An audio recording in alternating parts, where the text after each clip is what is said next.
Hello, everyone, and welcome to this week's episode of Magicians Without Borders Conversations, episode 13. This is a very special episode because we're going to get the privilege of having the two founders of Magicians Without Borders together. This is the first one, telling us their stories and their favorite moments of the past 20 years. So it's going to be a great episode. So welcome everybody that's joining. I see some questions about chess and magic. Yes, Edward, there's some magic that can involve chess, either pieces or the board and the moves. Hello, Carlos. Hello, everybody that's here.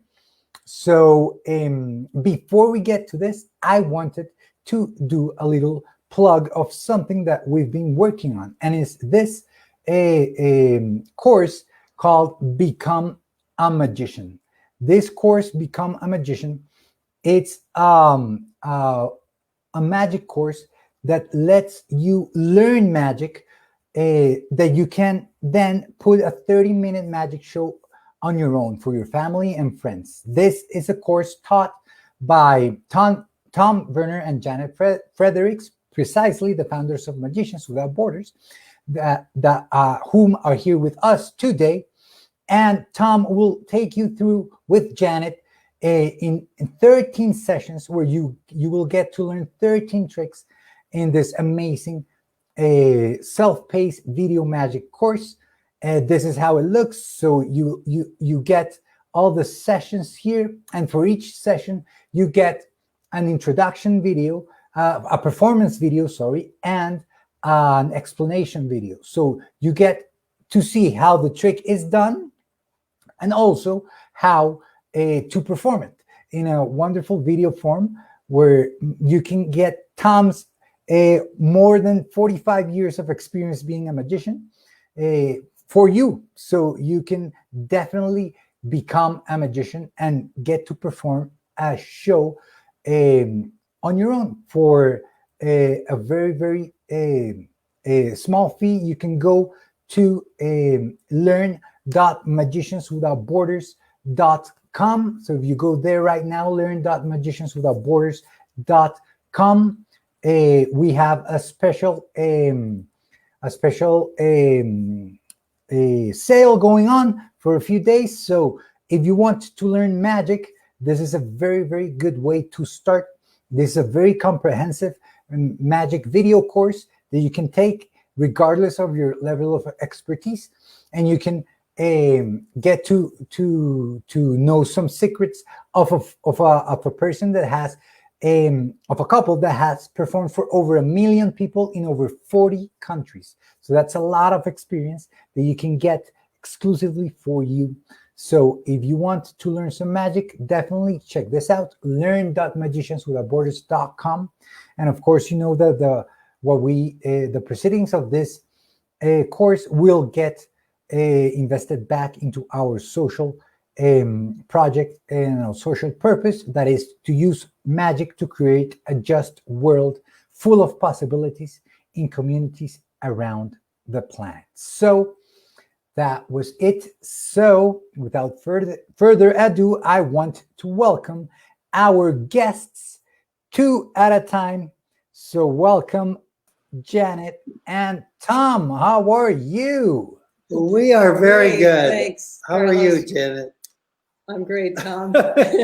So cool to have you both here.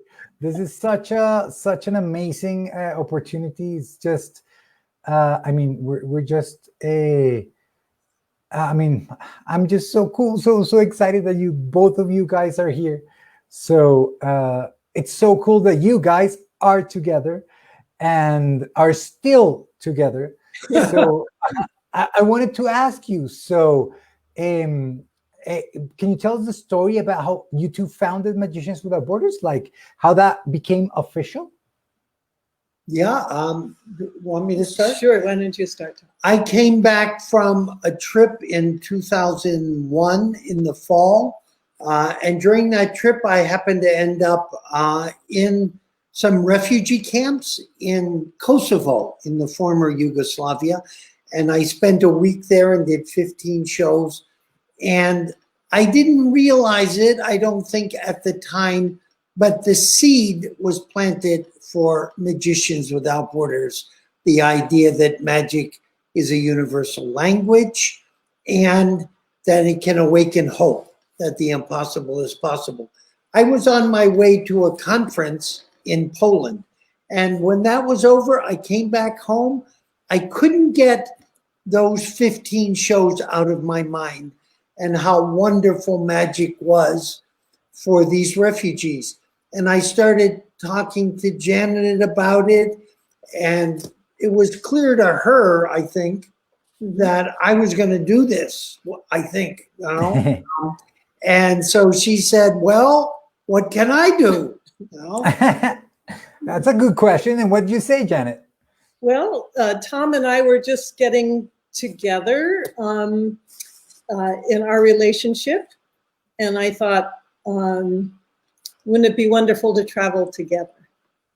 And so we talked about it, and Tom said, when I perform outside, his experience in Kosovo, he was mobbed by children and other people in the refugee camp. When I was setting up the props. Yeah.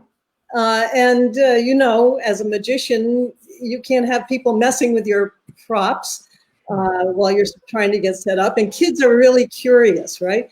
So we thought maybe I could come up with some way of running interference and distract the crowd from Tom's setup. So I thought about it, and I thought, I don't know the language of many of these countries that we might go to, and maybe mime would be a way to approach it. And I started imagining doing mime and creating a character, and it seemed like the right thing. So I engaged Chris Yerlig, a wonderful mime friend and a magician. Who is watching right now. He just said, hey, yay. Hi, Chris. And he showed me a lot of what he does. And I knew that Chris had performed in similar kind of places to refugee camps. He performed in Haiti and also in the Dominican Republic and other places. In Cameroon, in Africa, and did shows around AIDS crisis. So he knew how to perform in difficult performing situations. And he showed me a lot, and I just, I showed him what I could do. And I think years of doing yoga and movement, I was in touch with my body. I knew about isolations, and he said I could do it. So I put together some of the gags that he showed me and made a little bit of a routine that I could do as a meet and greet. And that's so cool. That's so cool to hear, Janet. Before you go on, I just wanted to just say how cool it is for me to see that you guys, started this together and got traveling together, and how cool it is to travel with your partner and not just, get to know a city for the first time or a country for the first time, but also how to share, how it feels to share this kind of work that we do. So I just wanted to ask you, what does it mean to both of you to be able to share this work that you do, not just the traveling with, but the purpose of the work that we do? So if you can answer first, Janet, and then Tom. I think working together enhances what we do individually, and we're of a shared, I guess, ideology and a shared passion for doing this work, and which has only grown over the years, because we realize that even though it doesn't look like much to some people, but the silly things that we do bring a lot of laughter. So it and enjoyment, and I don't know what else, but I suspect that maybe there's some healing and some, I don't know, what would you say, Tom, and hopefulness that comes with our little performances.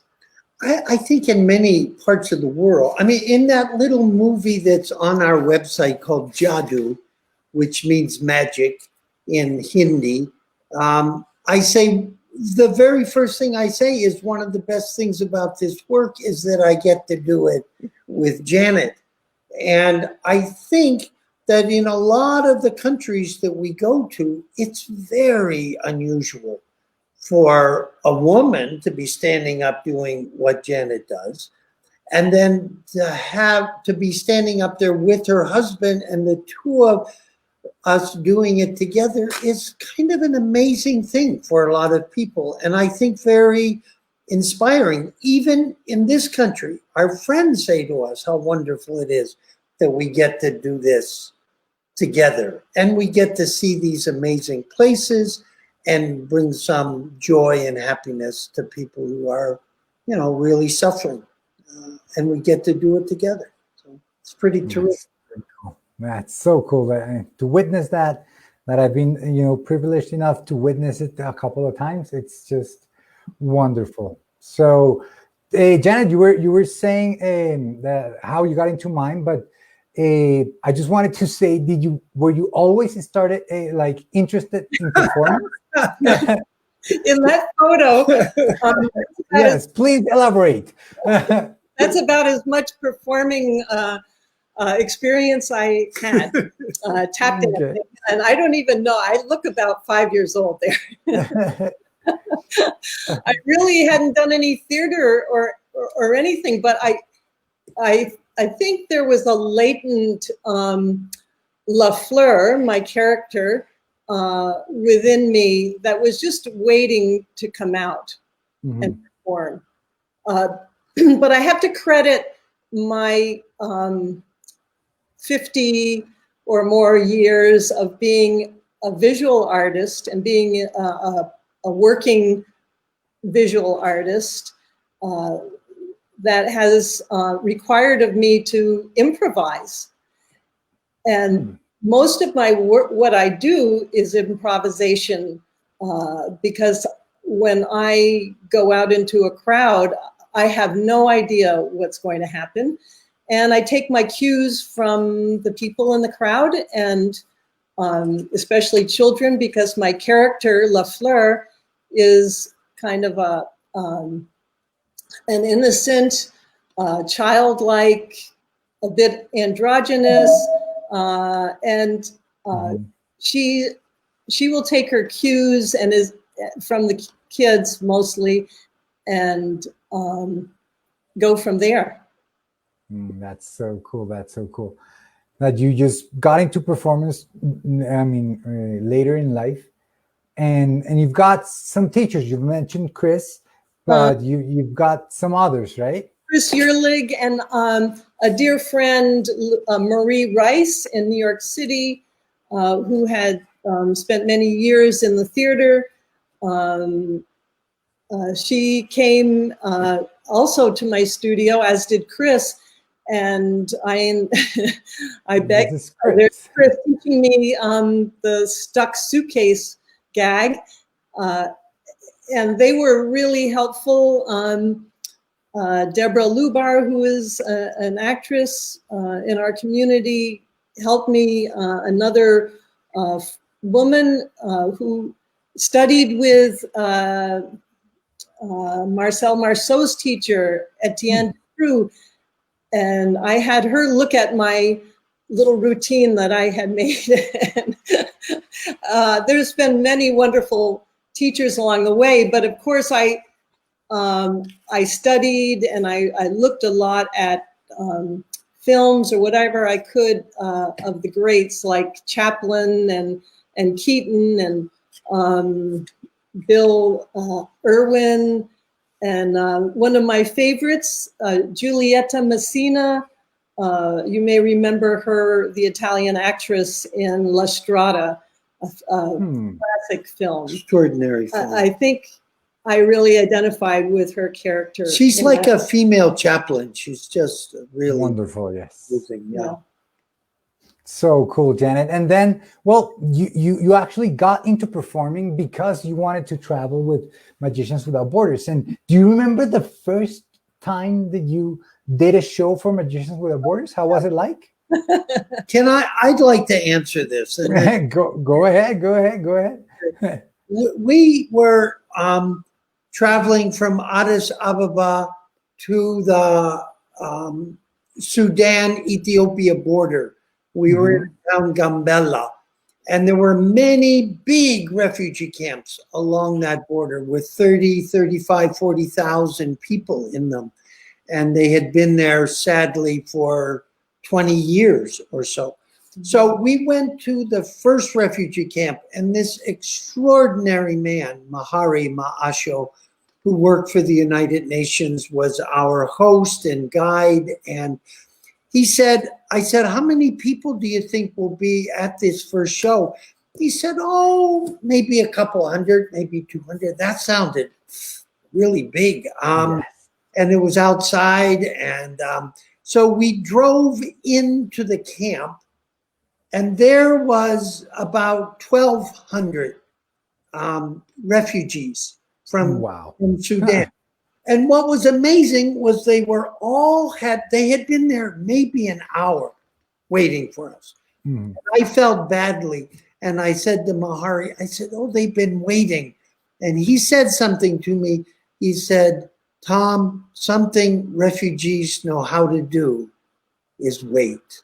And it was just amazing. So there they were, all lined up, the tallest ones who were Dinka tribesmen who were like 6'9". They were in the back, and then smaller and smaller people. I thought they were all sitting in seats. It was so perfectly arranged. So don't forget the ones that were in the trees. So there were ones up in trees also. But I started setting up my table, and I had my back to the audience, and I was setting up things on the table. And all of a sudden, there was this roar of laughter went through that crowd of 1,200 people. And I turned around. Like, what's going on?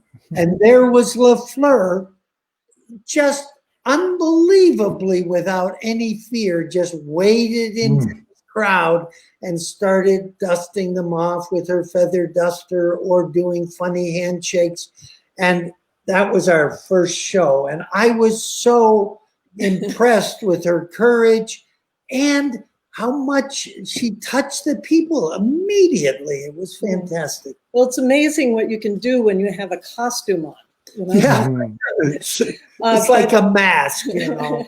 But I knew as soon as I stepped out of that UNHCR vehicle that I was on, and I had to do something. So I had a handful of little tricks, mostly silly handshakes. Handshakes. I didn't need any language. Whatever I did with my feather duster, or and I can't tell you that it was a great show. It was a great show, but I don't know how great it was. But I guess that was my big initiation. And how do you feel? What was going through your mind?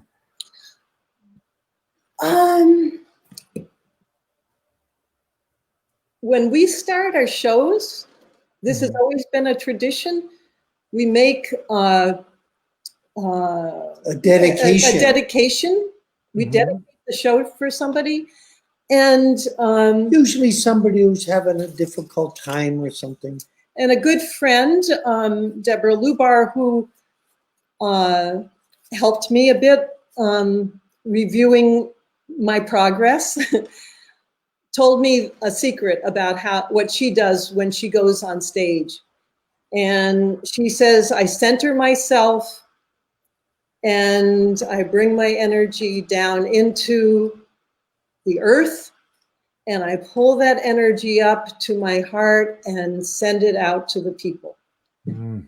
I do that every show, and it's always about, this is for you. I'm doing it for you. It's so I don't. There's some kind of switch that happens when you get out there. I think that disassociates you from Janet, and you become LaFleur. And so that's how I do it. That's how I. How do you say you're not a professional performer, you're a servant? Or how do you say I'd that? like to say that I do it in service to whatever group that we're at. I don't see myself as a professional. I get nervous if I have to perform for people in the US who are really critical about performance. They've seen mime. They've so seen many Chris times. Yearling, you know. Of course. But so many of the places that we've been to, they've never seen anything like me. In fact, that show, I think it was, they thought that I was a broom. Striped tights, striped black and white top and red and white stripes, and this fluffy skirt, and they didn't know what to make of me, and they thought that's why they were laughing. I mean, that sounds really strange, but she was kind of had relatively not bare legs, but these red and white striped tights on and a short, fluffy kind of skirt. So she kind of looked like it, you know.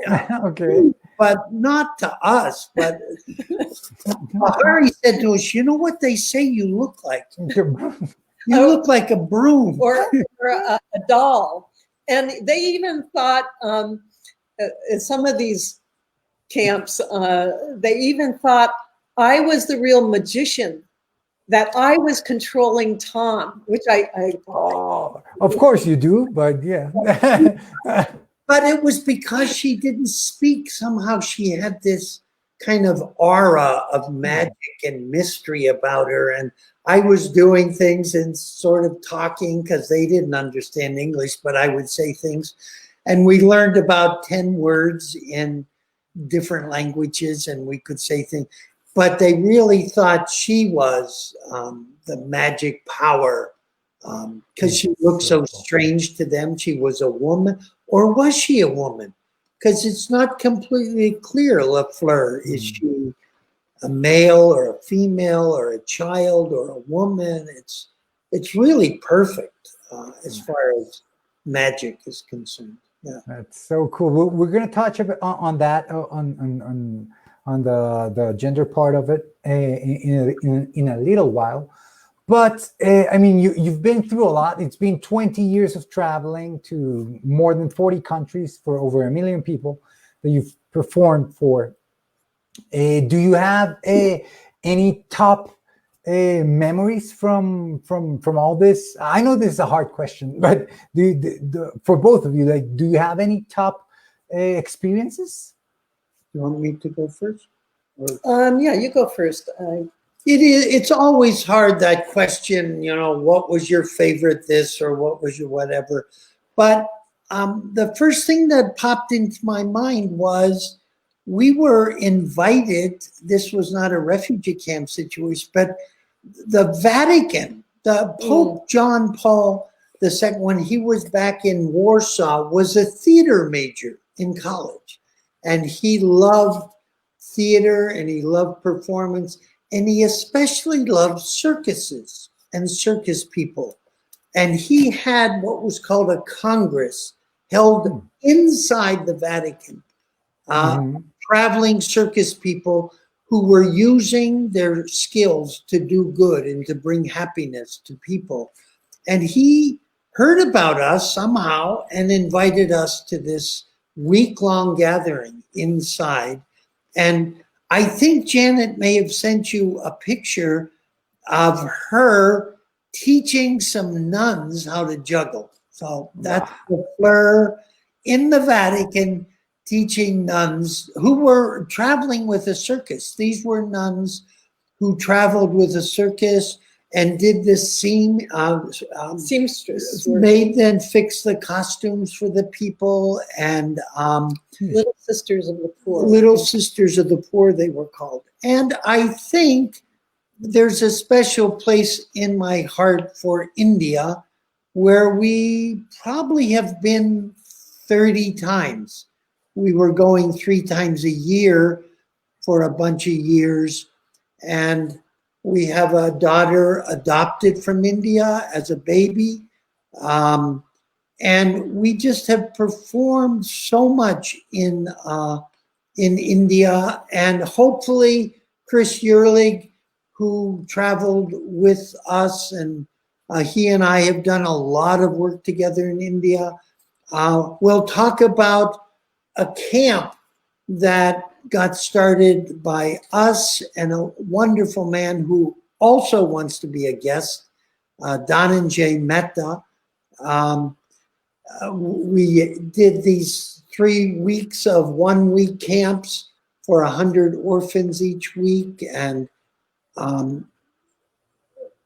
Dhananjay is the founder with 2 other wonderful men of an organization called Our Children, and they work with 40 or so orphanages. So when I tell Dhananjay we're coming to India, he just gets on his cell phone, his speed dial, and we have 30. A bunch of shows. Yes, of course. So India is very, very special. It's one of the, there's no place in the world like India. It's just so amazing. I've said it, I think, before on this Conversations, that the first postcard I wrote from India back home, I said, every 5 minutes I see something I've never seen before. And at the end of the day, you're just exhausted because you're like a child taking in all this amazing culture and history and people and food and smells, and it's just astonishing. That could be said of Ethiopia too, which was one of my other third place.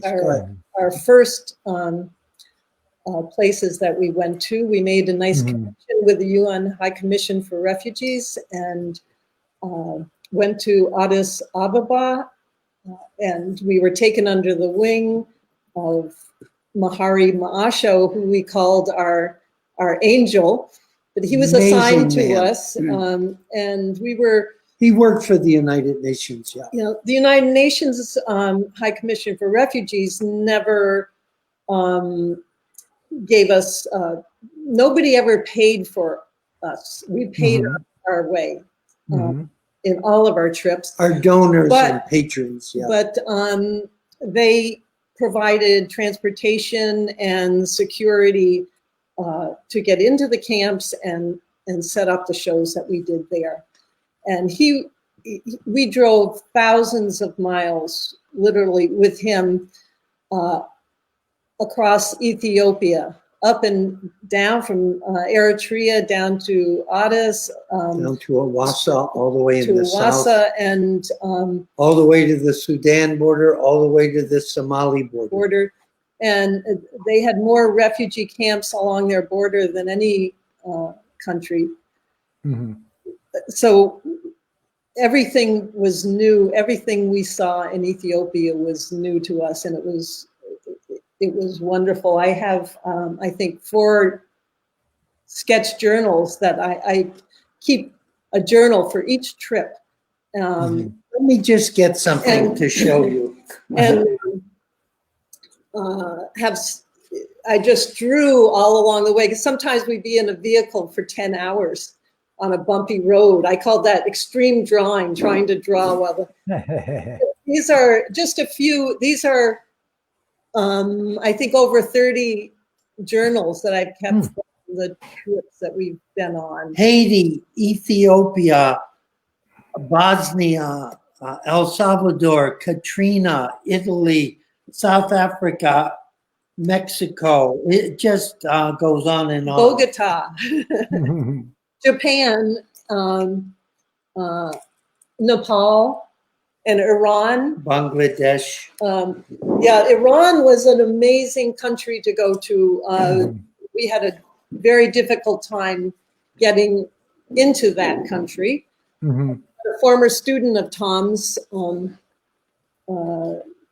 helped usher us through. I was writing to the Foreign Office in Tehran because I had spent a couple of years in Iran when I was in my early 20s in the Peace Corps here in the an organization, a government organization that sends volunteers around the world.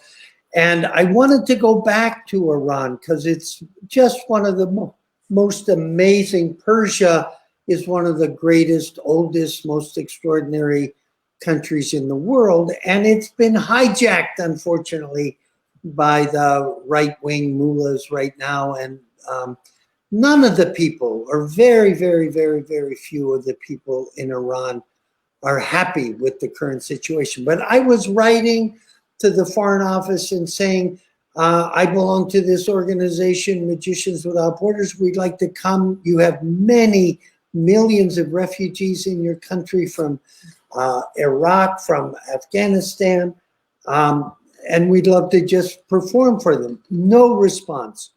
And then I get a call from my old student, and he's now back in Iran working for a travel agency. And he wanted to set up a tour. He knew I loved Persian poets like Hafez and Rumi and Sadi and all those amazing poets. And he said, maybe we could set up a poetry tour of Iran. And I said, well, I would love that. But what I'd like you to do, and I knew where, I said, where are you calling from? And he told me where he was in Tehran, and I knew where he was.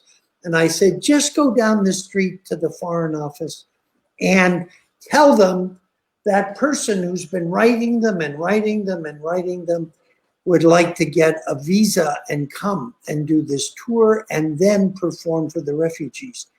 He went down there, and within 2 weeks, a visa showed up in the Iran desk inside the Pakistani embassy in Washington. And we went and we had an amazing, amazing time. And did you want to say some things about Iran? Well, just how that was one of the highlights, one of the most beautiful countries, I think. But I have to say, most of the countries are beautiful, and the people were lovely too. They were very friendly. This was during the George W. Bush administration. We felt a little apologetic about that. Politics aside. Janet loved to think of us as citizen diplomats. Okay, cool. I mean, there's so much that we can go to because you've experienced so much. But I wanted to go back to the journals because actually you got Cami Davis just saying, hey, I want to see some of her amazing imagery in the journals. So now that we've talked about it a little bit, how about we go through them and tell everybody that they can, go to your website and get them. You can look at my website. Did I mention that I'm a visual artist? I have been for 50 years. 50 years or so. Been drawing since I was 6 years old. And I did a Kickstarter project and published this, what we're calling a compendium of drawings from my I have probably over 50 drawing journals, visual journals, from many of them from travels with Magicians Without Borders. When you're traveling, especially long distances and in places that we go to, there's a lot of waiting around and going on bumpy roads for hours and hours and hours. And it saved my life, my sanity, to be able to draw. And drawing is all about observation. So my really close observations put down on paper provide something to look back at. There are documents of these trips, and it's been really wonderful. This was in northern India in the Shillong, Meghalaya area. These guys are marksmen, archers.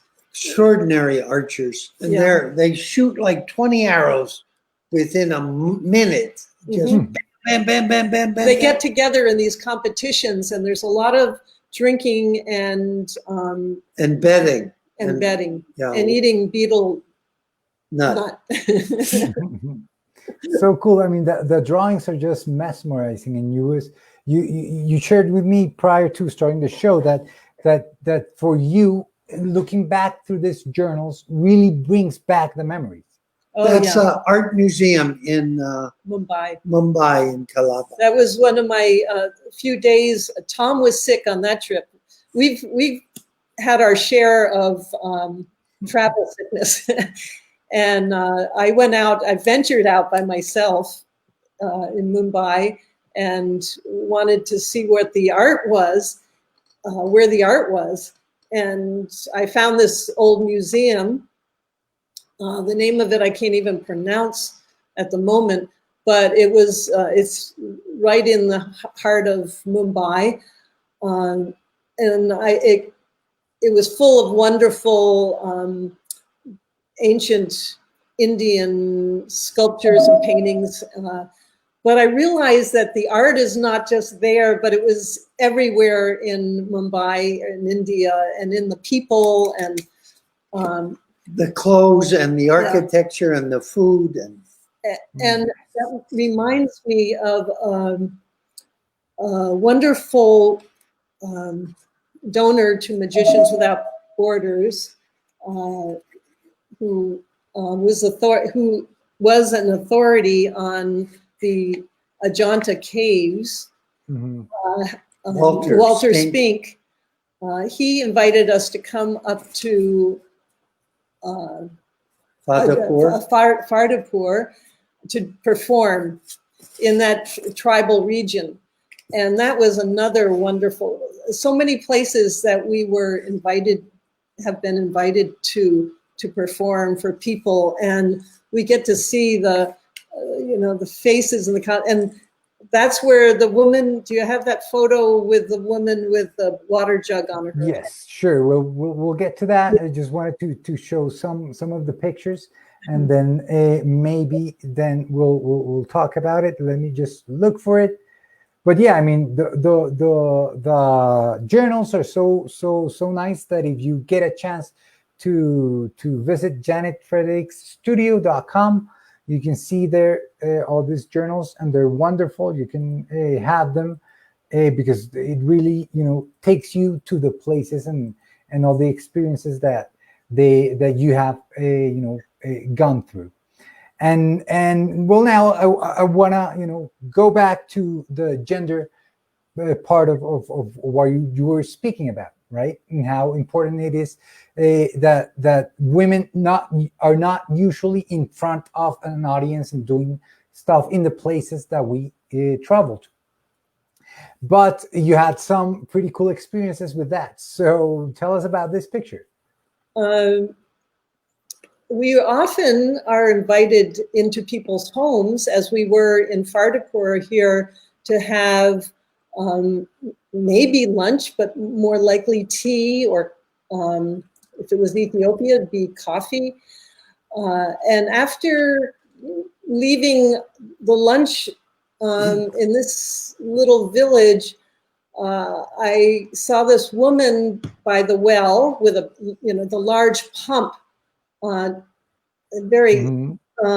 Took a lot of effort to pump the water into her jug, so I offered to help her with that. Of course, I don't speak the language, but I can mime, and she seemed to be agreeable, and so we got that, and she lifted that thing onto her head, and in my silliness and improvisation, I had my water bottle, and so I carried it on my head and walked with with her down the road.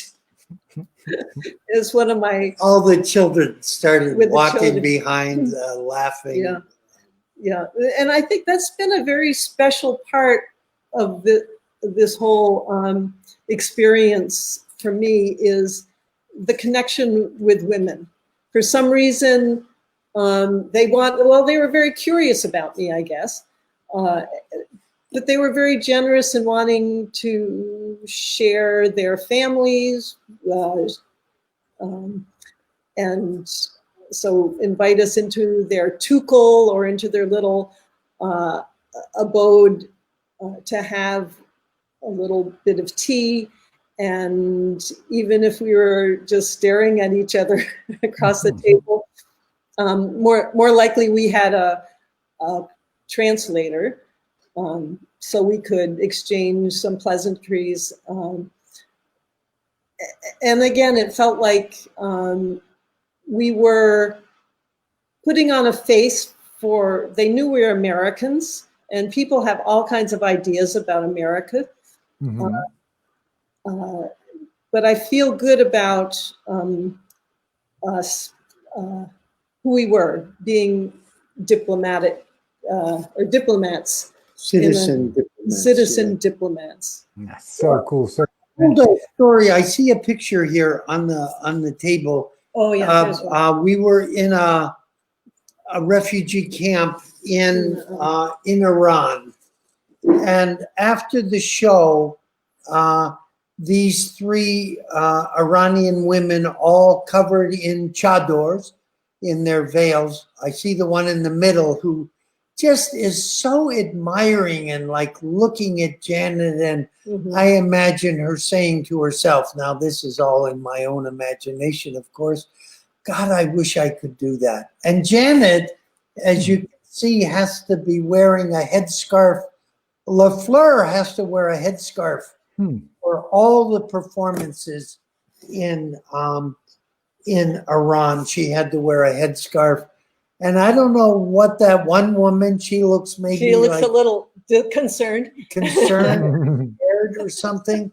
But that's a beautiful meeting of Janet with three Iranian women. And then also, I think on that same trip, a younger crowd of young girls. They all want them to do the silly handshakes with you. Yeah, they just want to touch her, I think. You know? It's so interesting. That's so cool. That's so cool. And Janet, during those trips, you had the opportunity to teach magic in some of the workshops that you guys did, right? Yes. Our focus shifted to teaching later on, but I also got to do a little artwork with some of the children. This little girl is in a rural Pueblo in El Salvador, way out. Yeah, I just loved her drawing. I didn't teach her anything, actually. She taught me a lot. Taught me how to draw freshly and with imagination. That was something that we did as often as possible, maybe after a show, to have the children draw, their impressions of the show or anything they wanted. But often they loved drawing pictures of LaFleur or some moment in the show. We often get letters from schools if we perform in schools, and they send us thank you letters and draw their favorite moment in the show. And I love having I let children draw in my journals if the opportunity arises. So I have a lot of little sketches from kids. That's so cool. That's so cool.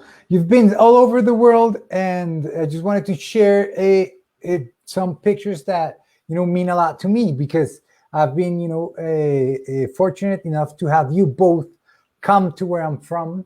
This is a picture in Bogota, Colombia. We're doing a show in a hospital in Ciudad Bolívar, in a place called Vista Hermosa. So I just wanted to ask you, both of you, if you remember shows in hospitals and if they're different from the countries. Like, is doing a show in a hospital in Colombia different from doing a show in a hospital in some other country? Mm-hmm. Well, in this country, they're so careful about coming into the hospitals. It's hard. Mm-hmm. But I remember being in this hospital, and we did a show for a woman. She was in a single room, and she had lost her husband, and she was so delighted by our show. And Tom resembled her husband, and I think she was falling in love with Tom. I had to get him out of there. Oh, pretty cool, pretty cool. Yeah. Some of our most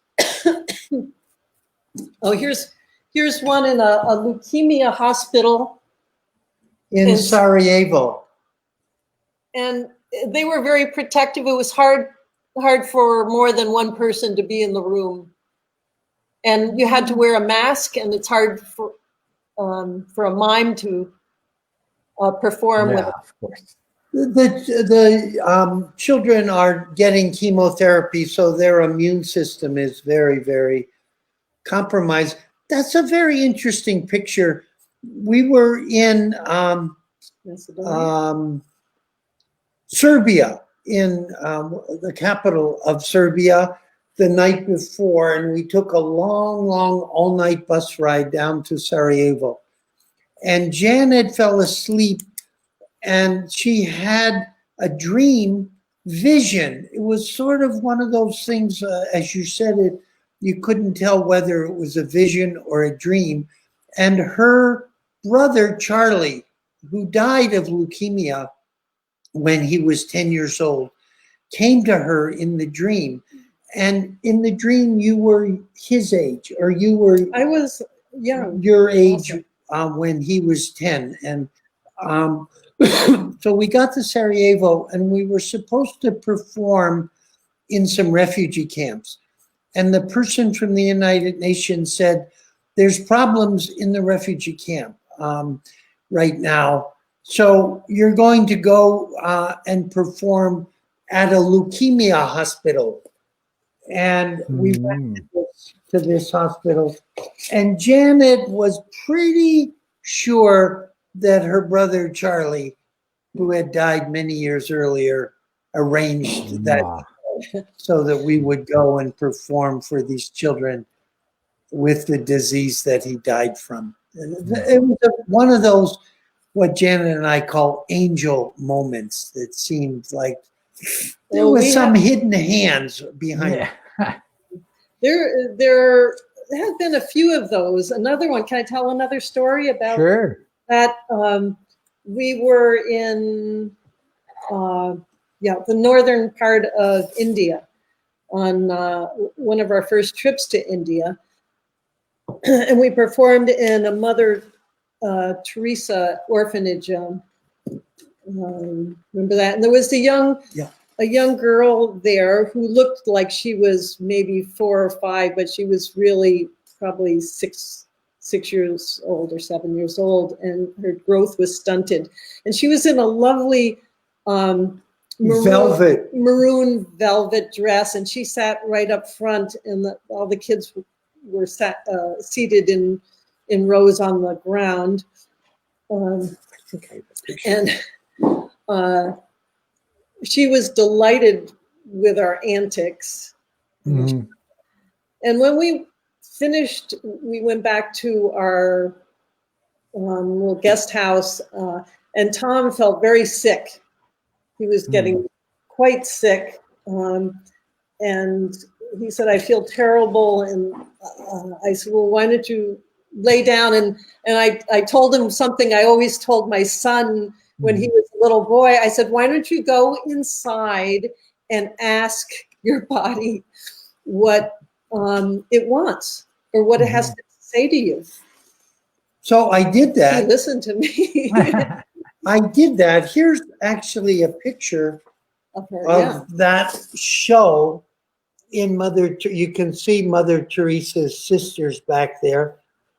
And here's the little girl right here where it's hard for me to, Here. she's right there. That little girl right there in the dark Nice. room Yeah. dress. So I close my eyes and I'm going inside, and this little girl comes to me. She's like right sitting in the air in front of me.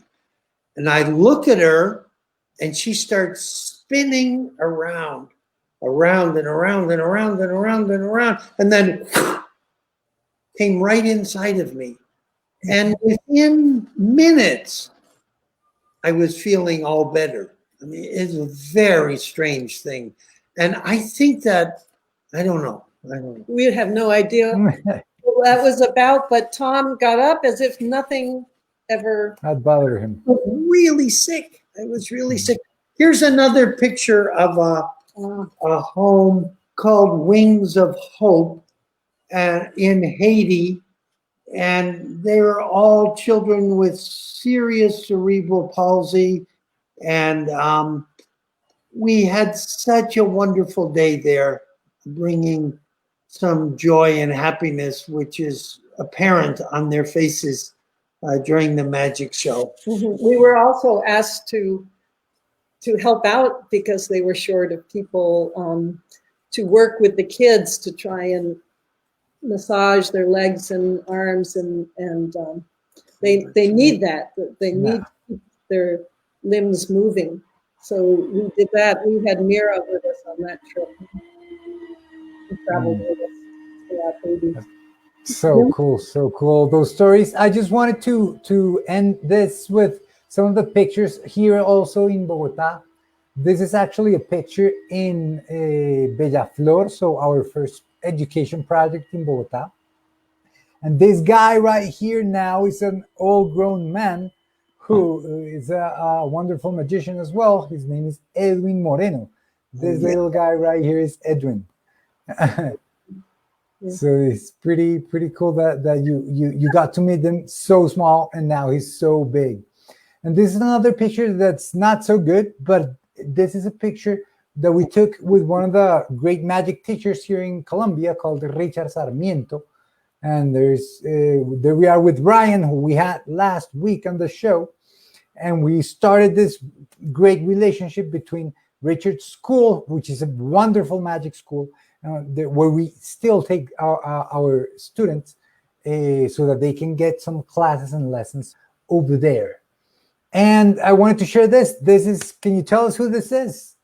That's a wonderful man in India who lets us stay at his beautiful home in Mumbai. His name is Dhananjay Mehta, and he has a wonderful wife named Jaya. And he has been our host in India for 20 years. It's been amazing. He was the director of Our Children, which is an organization that works with street children and orphans. And he facilitated many of the shows that we did, including we did shows in a former leper colony, and cancer ward, and home for children with mental illness, disabilities, and he was always setting up lots of shows for us. When we were in India, he's great. We worked. And hopefully Dhananjay the time difference, we'll have to work it out, but he'll be on the show. We'll have him. Yes, of course. Yeah. So coming to an end, I wanted to ask you two questions, Janet. What do you think has been the hardest thing during this time about Magicians Without Borders? What do you think has been the hardest thing? I think the hardest thing for me is to see so many beautiful children that have light in their eyes, that are so full of life and potential, and know that these kids probably won't, for most of them, ever be able to realize their dreams. Because they're stuck in these refugee camps, far away from. Or like in Haiti, to see those children suffer. There's a lot of suffering in the world, but on the other hand, many of these people who have been through such difficulty have amazing resilience and spirit, and it makes you wonder about, or it makes me wonder about us in America. Are we, with all our privilege and with all our comforts, if we could be more resilient, if we could be more gracious, and as these people are. Wonderfully put. Amazingly gracious with us. So wonderfully put, Janet. So I'm pretty sure this is going to be the first of many episodes that we're going to have with you. So before we go, Janet, do you think that Janet is a different person because of the experience that she has had with Magicians Without Borders? And if so, in what way? Are you asking me or asking Tom? You. Oh, absolutely. Absolutely. I feel I'm more of a human being. I'm more, I'm more aware. I feel more connected to people and connected to everything. It informs everything I do. I think I've become a little more compassionate, hopefully learning to be a compassionate human being, and less judgmental, because it's a big world, and we're all connected, and we all need to be there for each other. That's I feel that in a very big, deep way. Janet, I think you could not have said anything better for the end of the episode. I am so grateful that you're here, that I have gotten to know you through the years. I really do hope that when this whole craziness is over, we can definitely have another trip together. I love when the three of us are together wherever we get together. Africa, back to. But I'd love to come back to Colombia. I love Colombia. There's so much to see there. What a beautiful country that is. Yes, we would love to have you back. Okay. So thank you so much for everyone that's listening live, and for everyone that's been listening on the podcast. And thank you, Tom. Thank you, Janet. And everybody, see you next week. Bye-bye. Bye-bye. Thank you. Bye. Happy Thanksgiving, those of you in America.